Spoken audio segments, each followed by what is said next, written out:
बिस्मिल्लाहिर्रहमानिर्रहीम। अस्सलाम वालेकुम। उम्मीद है आप सब खैरियत से होंगे।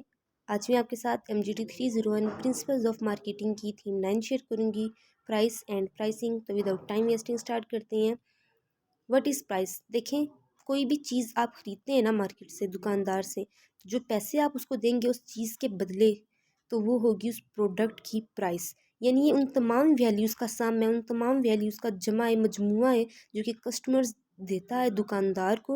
उसके बदले में वो प्रोडक्ट ख़रीदता है अपने इस्तेमाल के लिए, उसके फ़वाइद के लिए।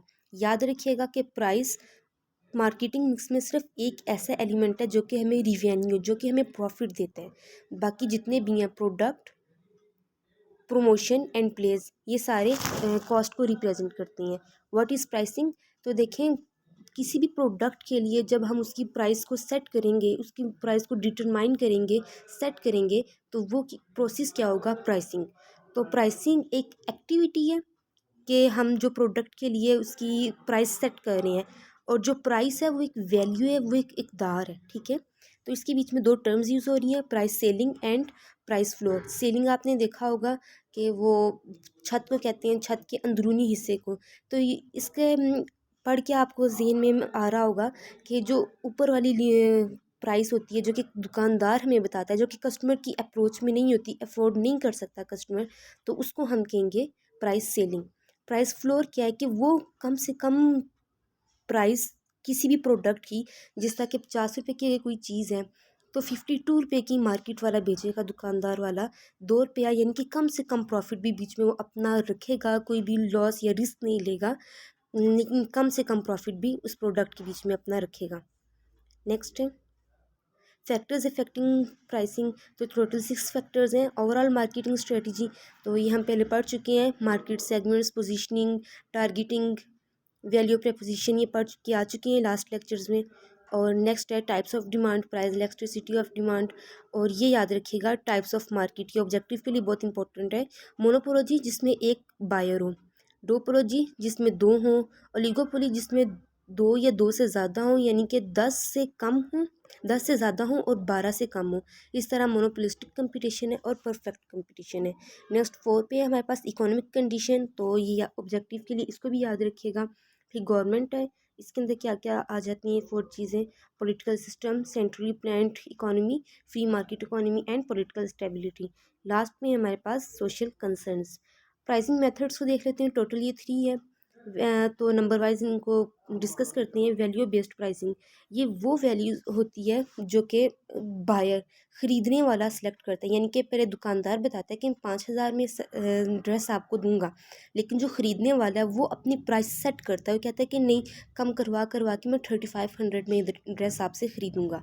याद रखिएगा कि प्राइस पहले सेलेक्ट की जाती है मार्केटिंग प्रोग्राम को सेट करने से पहले। यानी कि जो भी आपकी प्रोडक्ट है उसकी प्राइस आप पहले अपने रखोगे, मतलब सेट करके रखोगे, बाद में कोई अपना कारोबार या दुकान वगैरह खोलोगे।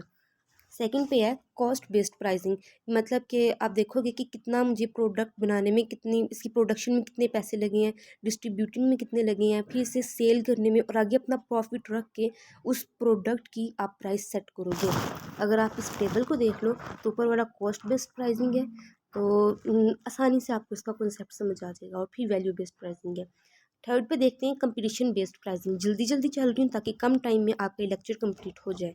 तो इसमें क्या होता है, कंपटीटर्स को, आप प्रोडक्ट को देखते हो कि सेम उसने भी ये प्रोडक्ट देखी है, उसका कितना ऊपर खर्चा आया है, उसकी कितनी उसने प्राइस रखी है, कितना उसको प्रॉफिट हुआ है, उसके हिसाब से आप अपनी प्रोडक्ट की प्राइस सेलेक्ट करते हो। स्पेशल प्राइसिंग कॉन्सेप्ट कह रहे प्राइसिंग स्ट्रेटजी को पढ़ने से पहले हम 3 छोटे और इंटरेस्टिंग कॉन्सेप्ट्स पढ़ लेते हैं प्राइसिंग के, जिनको हम कहते हैं स्पेशल प्राइसिंग कॉन्सेप्ट।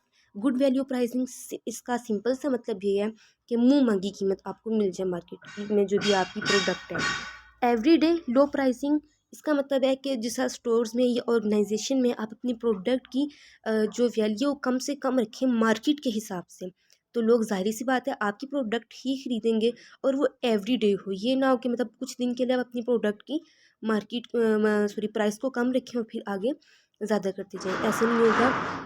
इसी तरह है हाई लो प्राइसिंग, इसके बीच में मतलब ये कम्बिनेशन है ज़्यादा प्राइस का और लो कम प्राइस का। कुछ प्रोडक्ट्स आपको पता है महंगी होती हैं, जबकि कुछ डिस्काउंटेबल प्रोडक्ट्स होती हैं जिनकी प्राइस बंदा कम कर सकता है। नेक्स्ट है हमारे पास प्राइसिंग स्ट्रेटजीज़। तो टोटल ये 4 स्ट्रेटजीज़ हैं और उनका हम करेंगे ग्रुप वाइज, इनको डिस्कस करेंगे।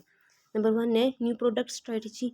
इसके बीच में हम 2 इसकी टाइप्स पढ़ेंगे, marketing market skimming price and market penetration pricing. Market skimming में क्या होता है कि आपकी जो प्रोडक्ट क्वालिटी और इमेज उसको देखते हुए मतलब जब कस्टमर आपकी प्रोडक्ट की क्वालिटी को देखें और उसका मतलब ऐसा इमेज पड़े कि वो वाकई इतनी कीमत दे आपकी प्रोडक्ट की।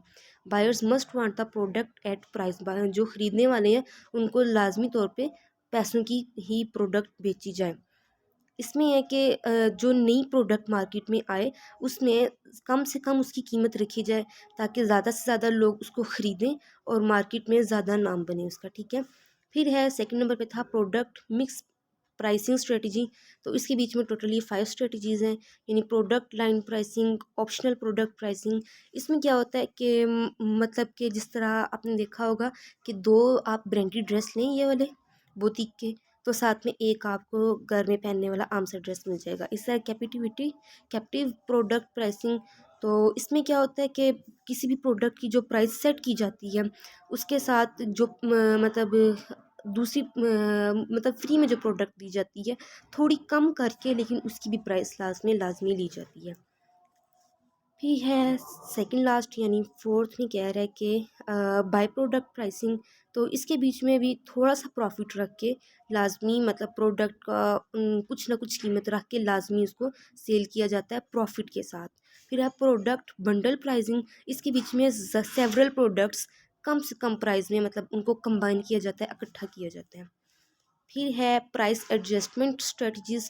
टोटल ये 7 है। अब आप इसको कैसे जहन में रख सकते हैं कि देखें डिस्काउंट एंड अलाउंस प्राइसिंग है ना, तो डी जिसका मतलब मैं अपनी याद करती रही, मैं आपको वो बताती हूँ, आपके जहन में ये आसानी से रह जाएगा। आपको पता है कि एमजीटी में एक जैसे मिलते जुलते कॉन्सेप्ट होते हैं तो ये जहन में नहीं रखा जाता। फिर आप देखें डी सेगमेंटेड प्राइसिंग का एस और साइकोलॉजिकल प्राइसिंग का पी, डी एस पी। फिर आगे प्रमोशनल प्राइसिंग, जियोग्राफिक प्राइसिंग और dynamic pricing, P G D. और आगे इंटरनेशनल प्राइसिंग आगे आई आ जाएगी, यानी कि D S P P G D I. अब इसके हिसाब से आपको ये आसानी से याद रहेगा। लास्ट में ये बता रहा था प्राइस चेंजेस।